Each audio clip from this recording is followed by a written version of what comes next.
Een historisch moment dat toch corona net feestelijk vierd worden kan in Zwolle. Dus gaan de leraren met een feestbus bij de studentendel. Super gedaan, gefeliciteerd en geniet ervan. Dankjewel. En deze mag ik dan houden. Het was wel echt heel anders, ja, dan ik had voorgesteld. Ik dacht gewoon muziek of wat dan ook. Ja, het is heel anders dan ik had verwacht. 15 leerlingen hadden dit hier het diploma binnenhellen. Zij binnen de mij de eerste lichting in het praktiekonderwijs die een volwaardig diploma krijgt. Hartstikke mooi natuurlijk. Hè? Dit is wat ik wil.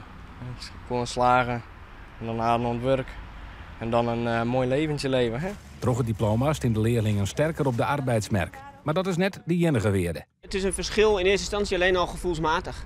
Dat jij ook kan zeggen, ik heb een diploma gekregen, ik heb een diploma-uitreiking gehad. En nu ligt ook echt wel de kans en de uitdaging om met dat diploma ook het vervolgonderwijs richting werk of richting het mbo, om dat echt kracht bij te gaan zetten. Om het echt waarde te gaan geven voor die leerlingen.